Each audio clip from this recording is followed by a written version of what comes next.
right, it's 7 o'clock, so we're going to get started. Good evening. Thanks for joining. My name is Jeremy Moyer. I will be your moderator for the webinar this evening. I'm also one of the hosts of a new hit podcast called Real Estate Investor MBA, located in Lehigh Valley, Pennsylvania, as well as a co-founder of several real estate-based entities also in Allentown. I'm personally excited to watch and listen to the topic that we will be presenting this evening. We brought back Tina Pashovich with Eastern Agency Representative with Old Republic Exchange for another webinar presentation. But this time it will be on advanced 1031 strategies, which is super exciting. Along with Tina, we also have John Levine joining us from the Lehigh Valley Private Equity Fund, where he's the Chief Investment Officer. So before we get started, I just wanted to briefly highlight some of our high quality guests who we interviewed on the podcast to date. Most of the interviews are up on our website in video, audio, and written transcript forms. The rest should be available in the upcoming weeks. We do our best to bring the best guests, who are all top-notch in their respective domain. Come watch and listen, watch them leave nothing back while providing straightforward information. We are up on iTunes, Spotify, Stitcher, Google Podcasts, and TuneIn. Also come check us out on Facebook and LinkedIn. So the next slide, John. Some forward-looking statements, just general disclosure stuff. If you guys want to take a few seconds just to review it, and then we'll move on forward.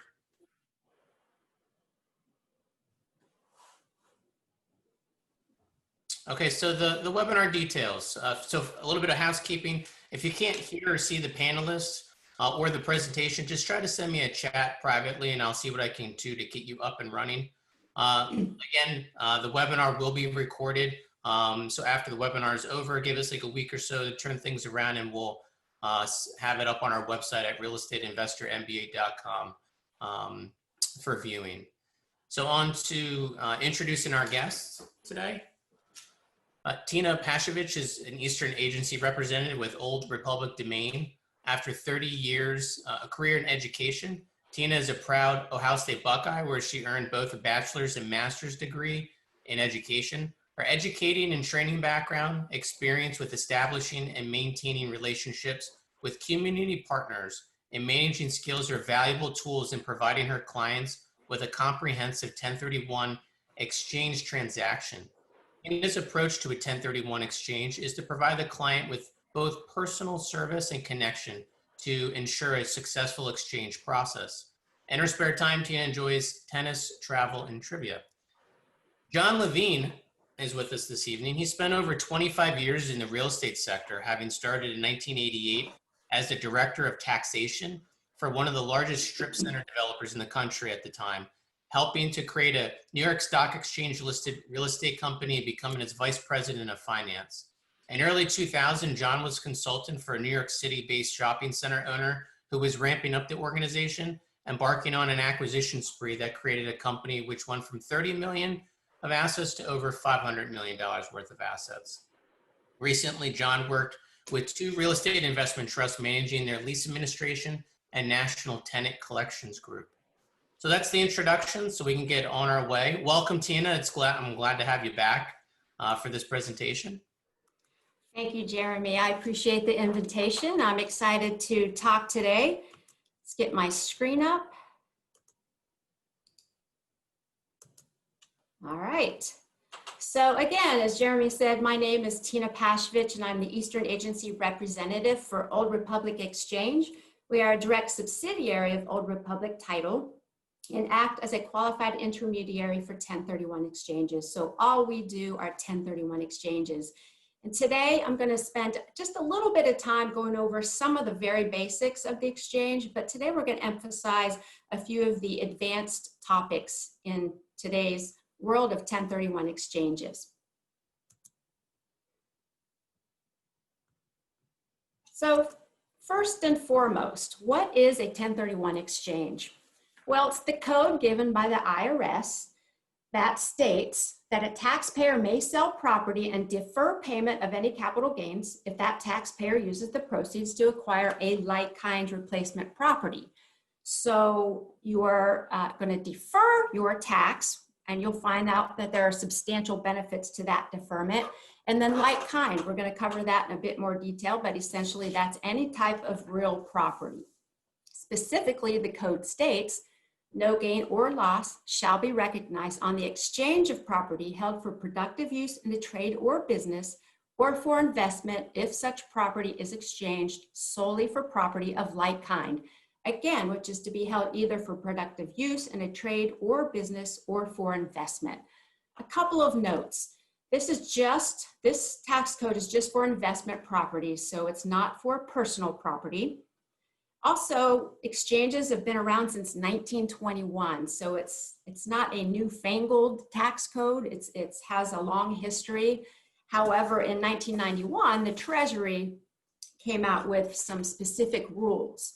And we won't go over all of those rules today, but it is important to know that there are specific rules that must be followed. So it's critical that you engage with a qualified intermediary that is very familiar with all of those rules. So essentially, a tax deferred exchange is IRS speak for exchanging one or more investment properties for another investment property or properties.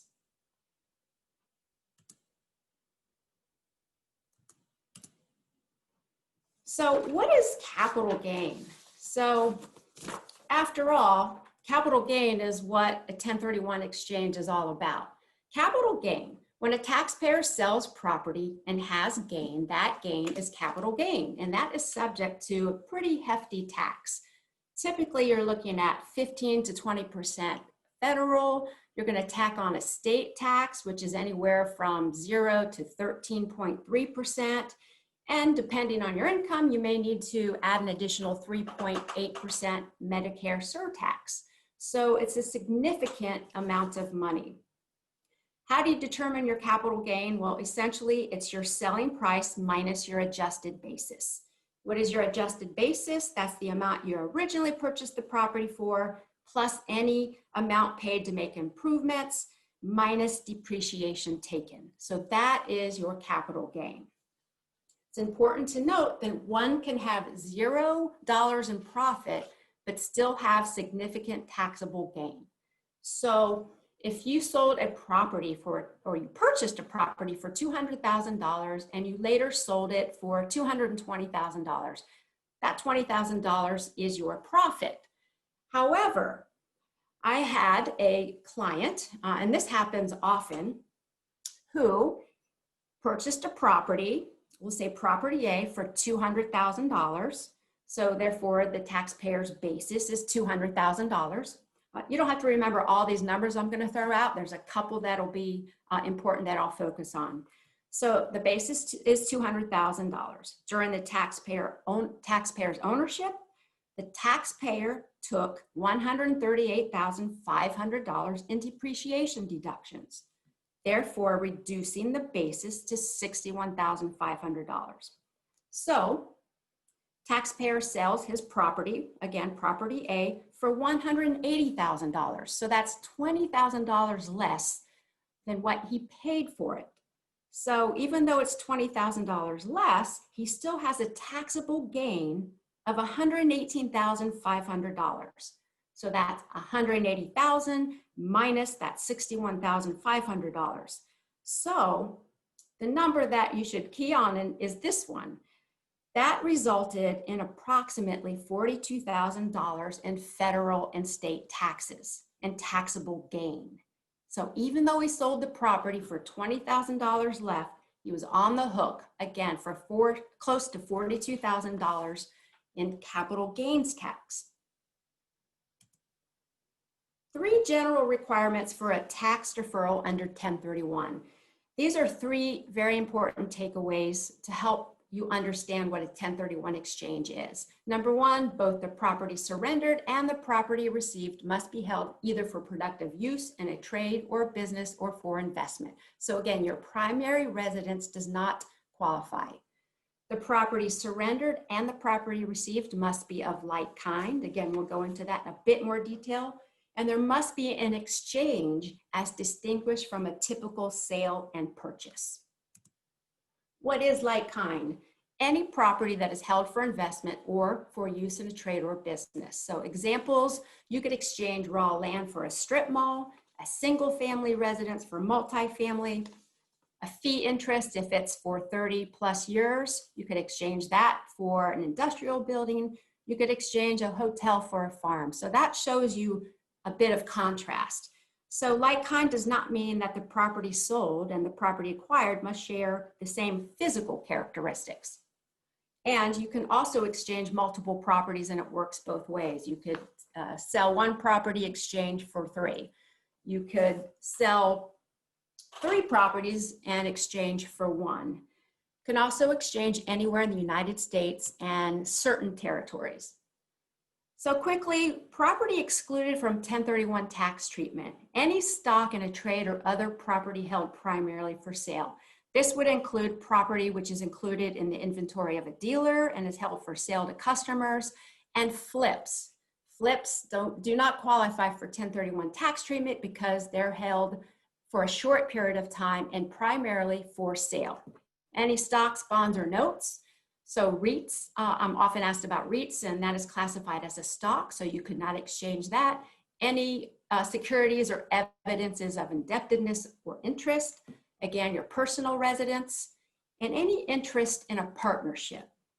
And we'll go into this in more detail. Partnerships can exchange, but individual partners cannot exchange their partnership interests. Some of the common pitfalls or hazards in a 1031 exchange, and we are going to go into most of these in detail tonight. First and foremost, vesting. There is the same taxpayer rule. So the taxpayer who disposes of the relinquished property must be the same taxpayer who acquires title to the replacement property.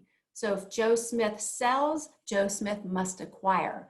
So there could be a potential problem if Joe Smith purchased his original property, his relinquished property, when he was single, and he wants to acquire the replacement property after he was married. So that could pose some issues.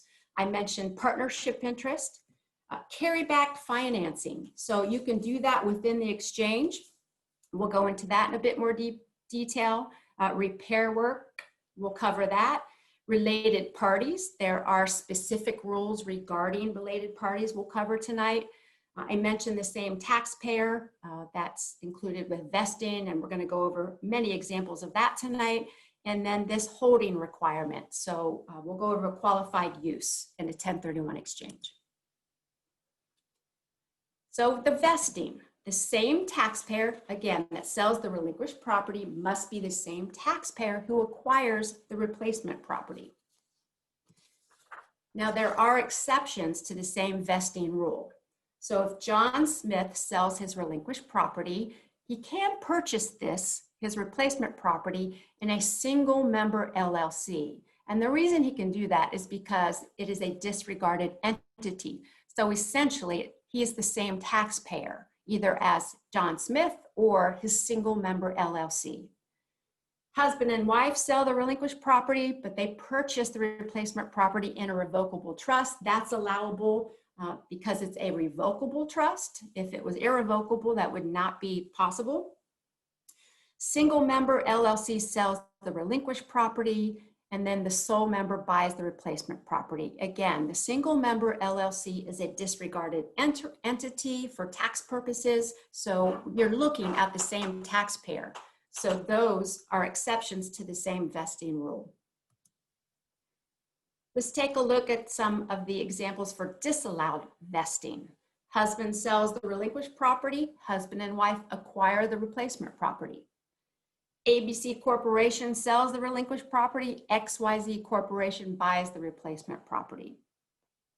In that case, ABC Corporation would need to also purchase the replacement property. ABC Partnership sells the relinquished property, and then the individual partners buy the replacement property. That's not permissible because those are different taxpayer ID numbers.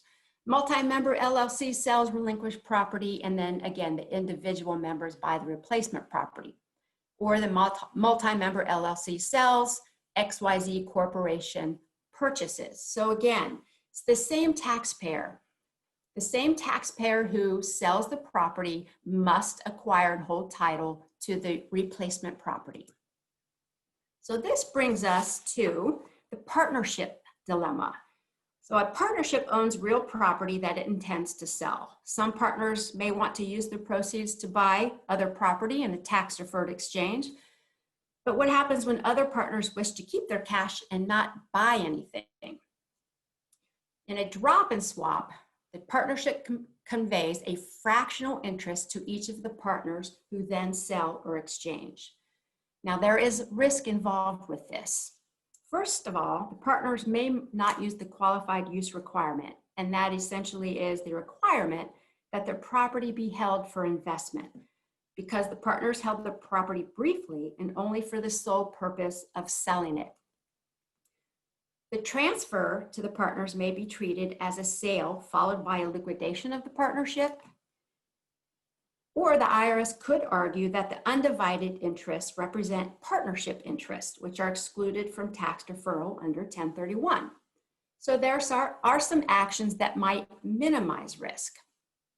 And they are the deed to the partners, the deed to the partner should precede the exchange for as long a period as possible. You want to create a formal tenancy in common arrangement or agreement long before negotiating and consummating the sale of the property. You want to execute the purchase and sale contract as tenants in common. And you want to make sure that proceeds are distributed to the tenants in common owners. And you want to make sure the TIC owners participate in all the income and expenses associated with the property. We always recommend a consultation with your tax advisor when determining your partnership drop and swap possibilities. We do set up quite a few drop and swaps, but again, there is a bit of risk involved with that, and it's always advisable to run your numbers and your strategies with your tax advisor. I mentioned earlier seller-backed carry notes or seller carryback notes. And you can do this within the exchange. It's important to note that the note and deed of trust must be drawn in the qualified intermediary's name. During the exchange period, the note must be converted to cash, which is then added to the exchange proceeds to be applied to the purchase of the replacement property. And you can do that three ways. You can sell the note to a third party for cash that is then added to the exchange proceeds. You can obtain the agreement of the replacement property seller to accept the note as part of the purchase price, or you could accept only a short-term note that will be paid in full prior to the acquisition of the replacement property. Settlement statement. There are certain fees that are allowable or disallowable and how they affect the exchange. So what are allowable and disallowable exchange expenses? So a few examples of allowable exchange expenses would be your transfer tax, your exchange fee, title insurance, real estate commissions, legal and consulting fees, escrow fees, etc. Any legal consulting fees, that's a biggie, especially, and in particular, real estate commissions.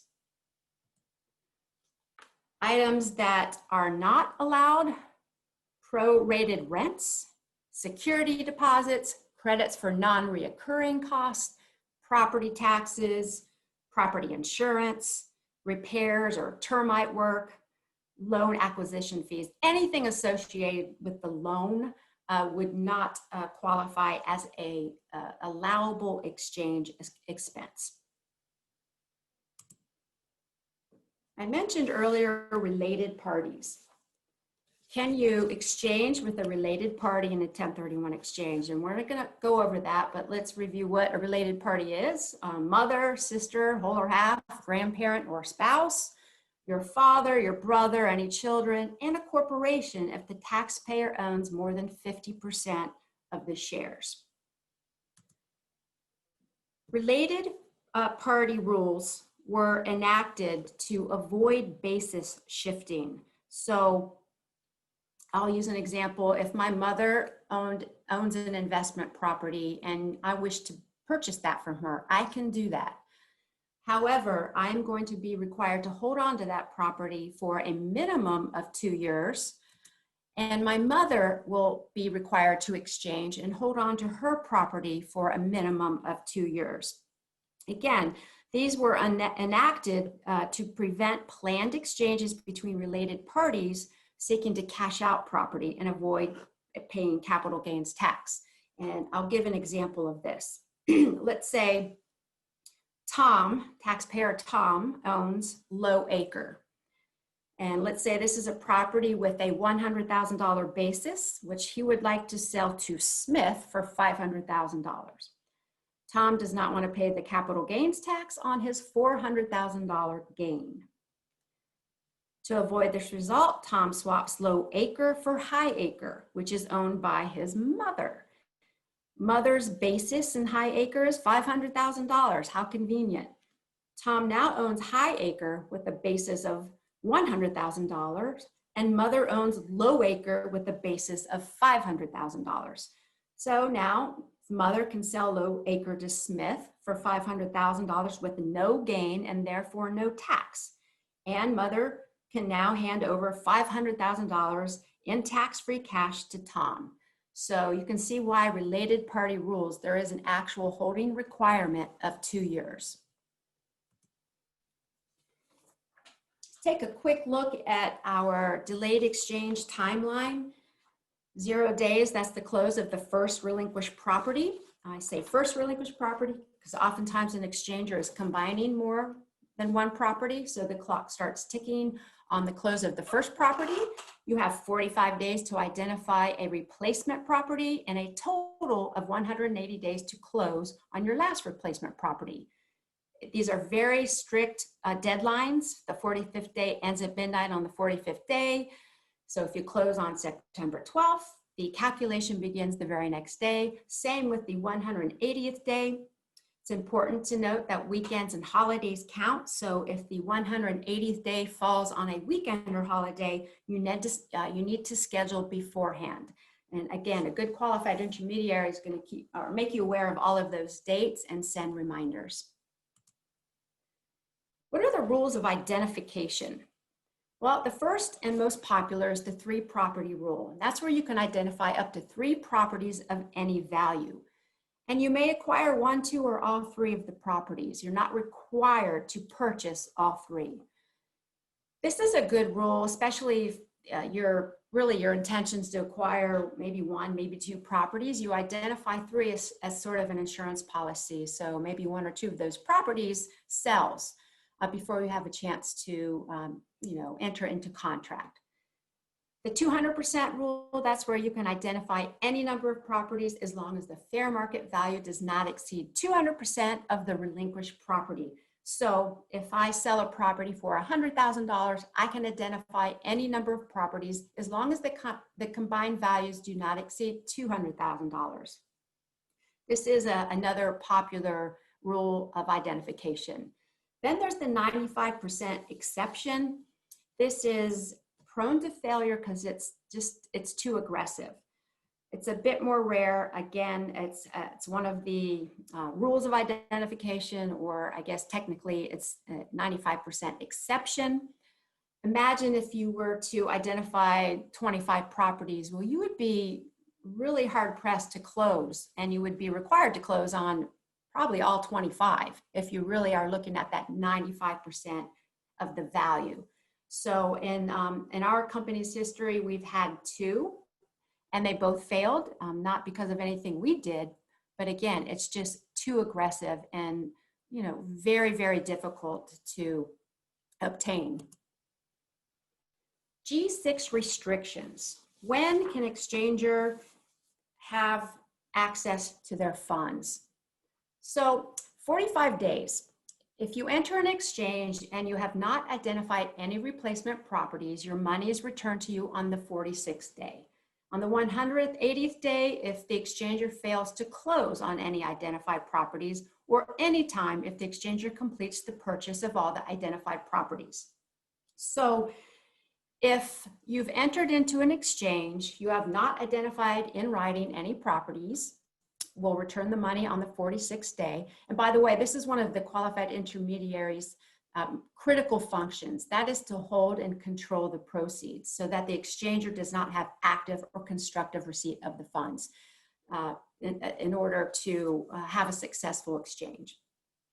However, if you've closed and you have identified property, and let's say you don't close on any of those properties, we're still required to hold on to those funds until the 181st day.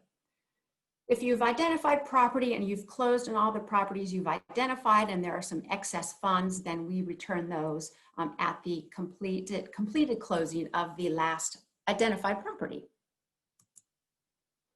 So today, one of our more advanced strategies for an exchange is the reverse exchange. A reverse exchange results when the replacement property is acquired prior to the sale of the relinquished property. This is a useful strategy in particular in today's hot market. If you do not want to lose out on a property, or a taxpayer does not want to lose out on a property, or perhaps they're already in contract to purchase a replacement property, but they have not sold the relinquished property, they are able to do a reverse exchange. In this type of exchange, the exchanger utilizes an exchange accommodation title holder, otherwise known as the EAT, to purchase either the relinquished property or the replacement property. And we'll go over this in a bit more detail. And as with delayed exchanges, the reverse exchange must be completed within that 180 days. So the timelines are the same. What is an exchange accommodation title holder, or EAT? This is the entity that holds title to either the relinquished property or the replacement property in connection with the reverse exchange, or the replacement property in an improvement exchange. And what the qualified intermediary, what we do is we form a single member LLC, typically in this type of exchange.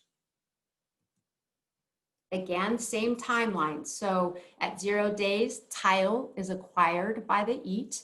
You then have 45 days to identify the relinquished property. And then you have, again, a total of 180 days to close on that relinquished property to the buyer. So again, it's that 180-day exchange period. And again, very strict timelines and deadlines must be observed. There are two different methods to parking title in a reverse exchange. The first one is the exchange last, otherwise known as parking title to the replacement property. The EAT acquires and holds title to the replacement property until the taxpayer locates a buyer for the relinquished property, at which time the taxpayer then completes the exchange by selling the relinquished property to the buyer and then using those proceeds to purchase the replacement property from the EAT. And then there's also the exchange first, also known as parking title to the relinquished property. This is where the EAT acquires title to the relinquished property, which allows the taxpayer to utilize the proceeds to immediately acquire the replacement property. The EAT continues to hold the relinquished property until the taxpayer locates a buyer. So there are advantages and disadvantages to both. So exchanging last, the advantage is that there are no excess proceeds, and so these may be used to purchase perhaps an additional replacement property. And there's no need to estimate the value of the relinquished property. The disadvantage, if there's financing on the replacement property, the lender must agree to the EAT's involvement. So that's the EAT's purchase of the RP as well as the EAT's execution of some of the loan documents. So the exchange first, or where you're parking the relinquished property, the advantage of that is there's no need for the EAT to execute third-party financing for the replacement property. But the disadvantage is the equities in the exchange are determined on the date that the relinquished property is sold to the EAT. So for example, using a best estimate for the sale price of the relinquished property to the EAT could result in a taxable consequence if, for example, the relinquished property is sold more for more than the estimated price to the EAT. So as you can see, there are advantages and disadvantages to each. And we have a detailed application that we ask exchangers or taxpayers to fill out. And we go through that in detail and determine together what parking arrangement might be better suited for your particular situation. So just taking a quick look at the mechanics for the reverse exchange. The taxpayer loans funds to the EAT to purchase the relinquished property. The EAT then purchases the RQ from the taxpayer. We receive the proceeds, use them to acquire the replacement property. Again, the EAT remains on title, and then the EAT must sell the RQ to a buyer within 180 days. So that's just a quick little graph for you. And here, when we're exchanging last, the taxpayer loans funds to the EAT to purchase the replacement property. The EAT continues to hold the relinquished property until the taxpayer finds a buyer. The taxpayer again has that 180-day exchange period to sell that relinquished property and acquire the replacement property from the EAT. And after a buyer is located for the relinquished property, the QI then sells the RQ and receives proceeds. Then we acquire, the QI uses the proceeds to acquire the RP from the EAT. So these are a very involved process, as you can see. So, for a typical standard delayed exchange, we could set those up very quickly. We typically ask for a 48-hour notice. However, we're often getting calls from the closing table, and more often than not, we can get that set up for you. For a reverse exchange and also the improvement exchange that I'll be covering shortly, we require a 2-week lead time. And again, a detailed application must be filled out. And again, these are more expensive, much more involved. There's more risk involved with the EAT taking title to the property, etc. Having said that, you are still, when you're looking at what you even saw with the $200,000 example, how much capital gains tax can actually be. It can actually be shocking, some of the numbers that are required for capital gains. So this is a very, very useful tax strategy for 1031 exchanges. And then the improvement exchange. And before I go into detail, I don't know if you saw our little teaser, but this is an example where I had an exchanger. Well, first of all, when you conduct a 1031 exchange, you want to invest all of your net proceeds. And you want to purchase a property of equal or greater value if you want to defer 100% of your capital gains tax. Now, you can do a partial exchange, but you'll be required to pay tax on that boot. That's called taxable boot. So I had an exchanger who sold a property for $1 million and purchased a replacement property for $600,000. So there was that $400,000 difference. So I inquired with the exchanger as to their plans. Were they going to identify additional properties? There's this $400,000 that you're going to be required to pay capital gains tax on. And they explained that they understood that, but they wanted to use those funds to conduct or make improvements on their replacement property. Well, I'm so glad we had that conversation because there is the improvement exchange. So the improvement exchange occurs when exchange proceeds are used for capital improvements to the replacement property. The exchanger must identify both the replacement property and the improvements to be constructed thereon within the 45th day identification period.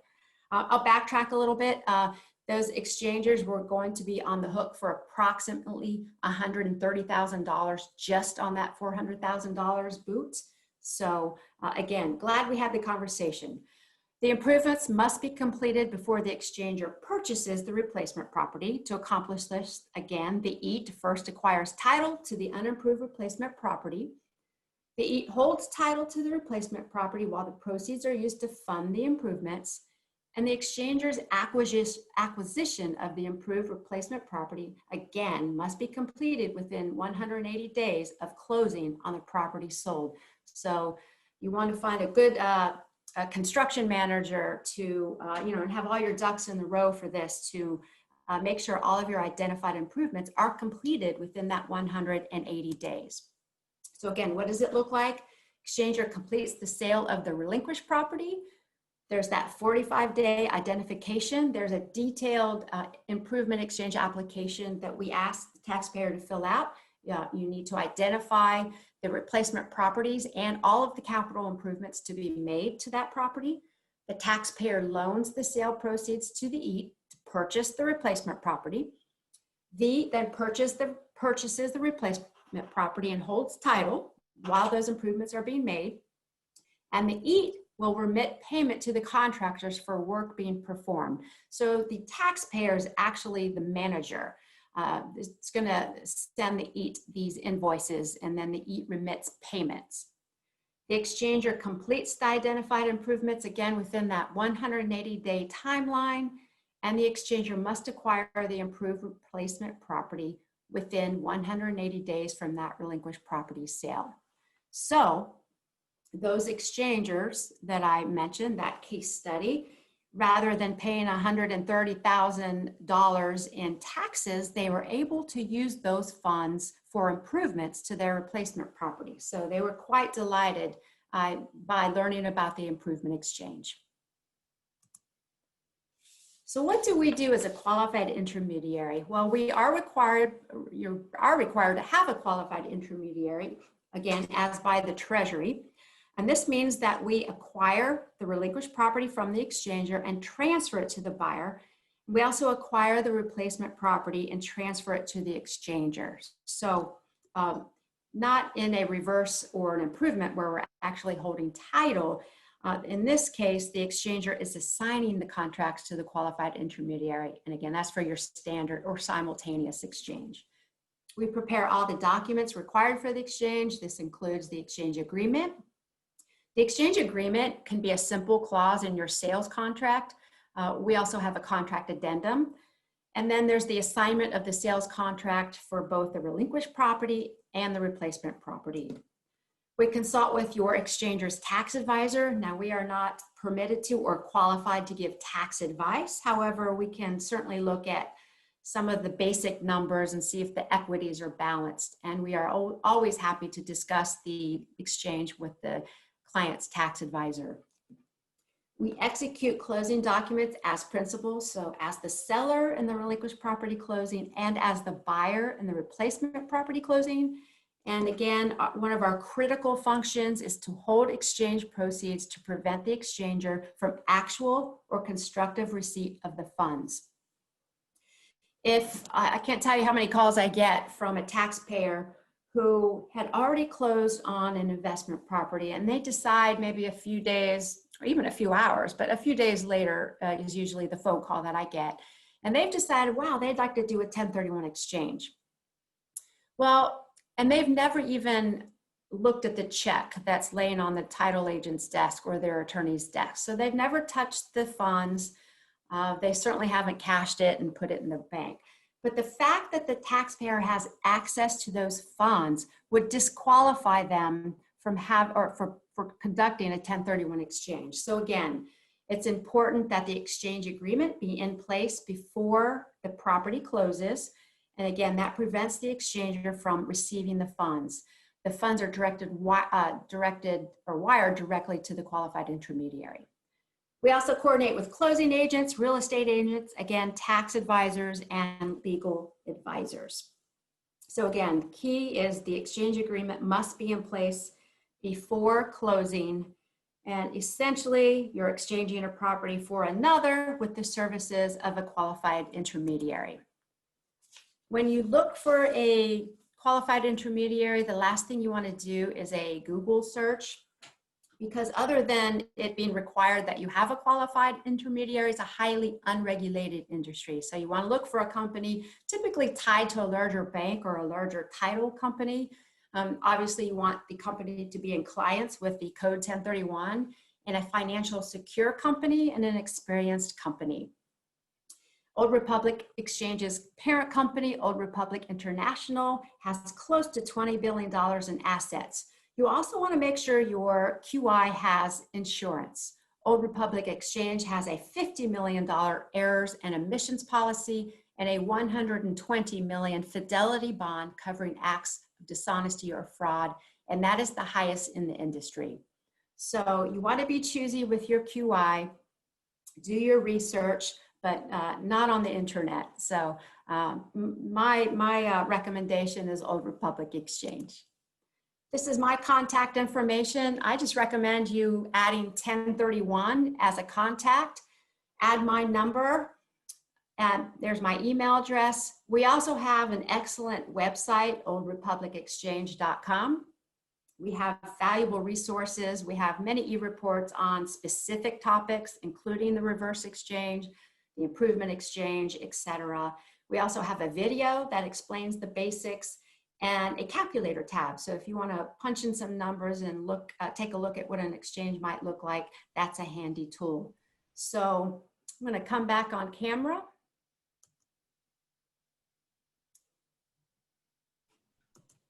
And I'm happy to answer any questions. Thank you, Tina. That was really great.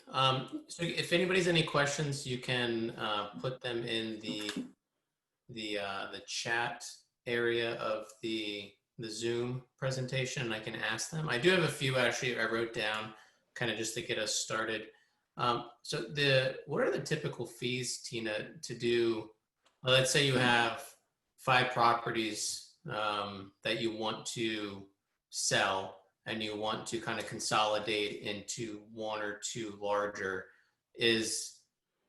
Are there 5 different fees for each of the properties that you sell, and then also 2 extra fees for the ones you buy, or how does that all work? So that's an excellent question. So for a standard delayed exchange, what we look at is the sales price of the relinquished property. Our fees start at $950 for an exchange. If you have multiple properties, we usually combine the values, so it's not, your fee does not increase dramatically at all. And we look at the number of closings as well. So a standard delayed starts at $950, and then that's for phase 1, the sale of the relinquished property. We always charge $475 per replacement property. And again, if it's 1 closing, we're going to work with you, absolutely. Now, when you are talking about a reverse exchange or an improvement exchange where we're holding title, well, that's a whole different animal, so to speak. So we're actually, again, holding title. There's more risk involved, and there's multiple closings. So those fees start at $6,500 and up. So again, much more involved process, much more expensive. However, if you even remember the example I use, a capital gain for that property that sold for $180,000, it's still usually, depending on your circumstances, worth your while. But those are typically what our fees are. Okay. And then is there any exception at all to actually accessing any of the money during the exchange? No, unless there's a natural disaster like a Hurricane Sandy, for example, but that has to come down from the IRS. So the qualified intermediary cannot offer any extensions. The safe answer is no, there are no extensions. If you can't get out, I've heard this a few times, I can't get out to South Carolina and look at properties. Can I have another week or 2? Absolutely cannot do that. So, and as far as your fees, again, if you've entered into your phase 1, you've closed on your property. If you have not identified any properties, your funds are returned to you on that 46th day. We are required to hold that. So if you change your mind at day 36, we are still required to hold that money until the 46th day. If you have identified properties and have not revoked, or you're moving on, then we are required to hold those funds until the 181st day, or until you've closed on all your identified properties. Okay. So there are very strict rules regarding the exchange access to proceeds. Okay. Now, just to follow up on that question, let's say I'm doing an exchange, I'm going to go after 2 properties, and I'm putting a lot more down on those properties, and getting a nice loan to value loan with a bank, right? Something comes up in the middle. I still want to buy them. I'm okay with a little higher leverage. That means more of a loan from the bank. can I just say, hey, Tina, I need $50,000. I'm willing to take the tax hit on that $50,000. Can I at least access some of my money? The answer is no. No. Wow. Okay. Yeah. Interesting. Right. Not until, again, in that situation, you would have to close again on all of your identified properties. And then you could have any excess funds. Gotcha. But no, there's no kind of asking for some of the money, unfortunately. Gotcha. Okay. John, do you have a question? Yeah, Tina, a couple things. You can talk a little bit about 1031 exchanges have been around for a long time. Actually, I think Washington exchanged a multifamily property on the Delaware for one on the Chesapeake back in the late 1700s, if I'm not mistaken. Actually, I think it's Woodrow Wilson or Harding, I would say, in 1921 when this all Yeah, started. I think that's more like it.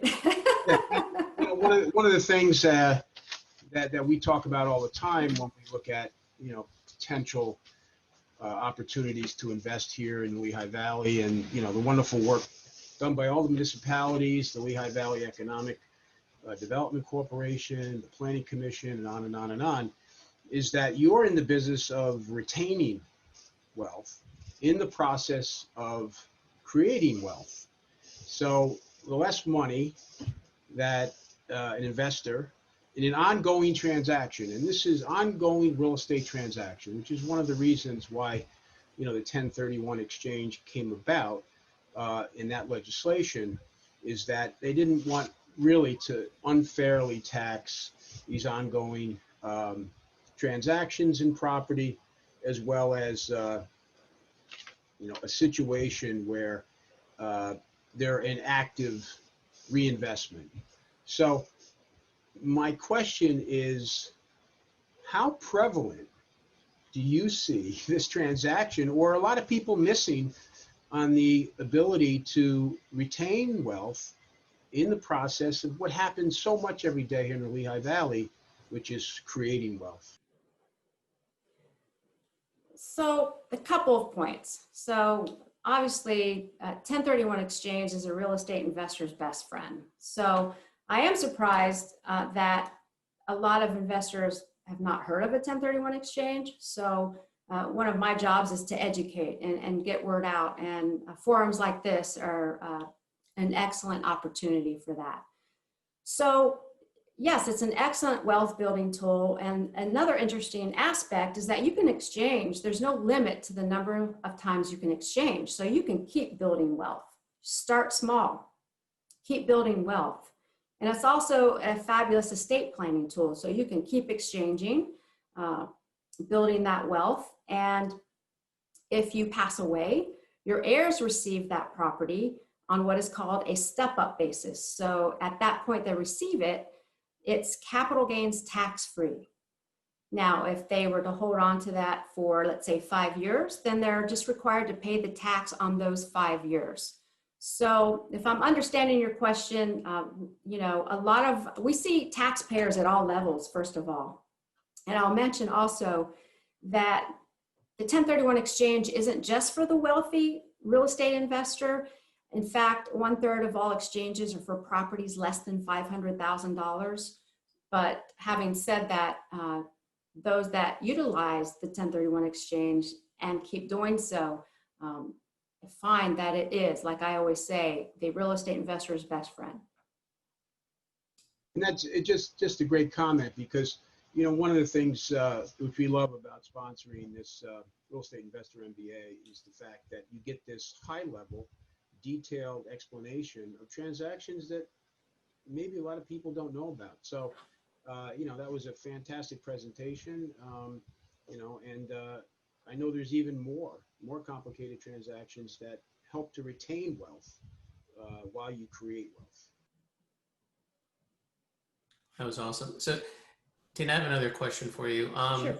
Is there a scenario where you'd be able to take out your basis but just reinvest your gain? Oh, Jeremy, I get that question all the time. I have $50,000 gain, and I just want to reinvest that. Yeah. And the answer is no. Okay. You need to reinvest all of your proceeds, all your net proceeds, so your basis and your gain. Okay. And then to be eligible for, this might have been in the basic one a couple weeks ago, but to be eligible to do a 1031, you have to hold it for at least a year or 2 years or longer than that. I know that. There's an unwritten qualified use requirement. So it's your intent. Your intent when you made the purchase was your intent to hold it as an investment.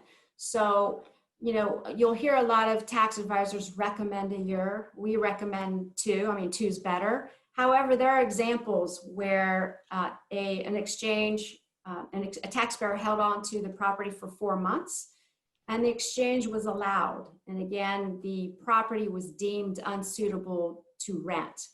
And again, this has to come from the IRS. And there was another example where a property was held for 6 years and the exchange was disallowed. And that's because the primary intent of the exchanger at the time, or the taxpayer, was to buy a primary residence and the lot surrounding it and expand his primary residence. So his original intent was not to hold it for investment. So when he tried the exchange 6 years later, it was disallowed. So that qualified use is a little gray. It's really your intent, taxpayer's intent. Okay. We just got a question in the chat. Are EATs required for every exchange? No, that's just for the reverse and the improvement. Okay. So yes, for the standard or simultaneous, you're just assigning the contract to the qualified intermediary. We're not actually holding title, but when we hold title, which is necessary for the reverse or improvement, then yes. Gotcha. Okay. And you know, one thing I love about real estate investors and just being within this community is the creativity. That just some really interesting ideas come out. So when you were explaining the improvement exchange, I'm like, I sure people were probably thinking the same thing, or I'm just going to ask it. So people that flip properties, that you buy a property, you flip it, you're going to, let's say the first property you have was a rental. You want to do a 1031 and sell it, and you do an improvement exchange and you buy a property that you're going to do improvements in. But if the intention is to flip it, that's a no-no, right? That's a no-no. Yeah, flips do not qualify. If the intention is to rent it, but can you conceivably do this every 2 years? Sure. Okay, interesting. Absolutely. Yep. Interesting. Okay. So that way you're actually holding it, you know, it's not a quick for sale. Exactly. Okay. I think that's all the questions that we have. So this slide, if you guys want to take a screenshot, again, this is also being recorded, so we will post this everywhere like a week or so after today. This is just contact information. So this is Tina's contact information, John's and mine as well. Yeah, so that wraps everything up. You know, we at Real Estate Investor MBA want to thank our panelists. Tina, thank you very much. John, thank you very much, you know, for sharing expertise, information. You know, make sure to follow us, you know, on the podcast, on iTunes, etc., on Facebook, on LinkedIn, where we announce about upcoming webinars. We enjoyed having you, everybody here. Good evening. Thank you. Thank you.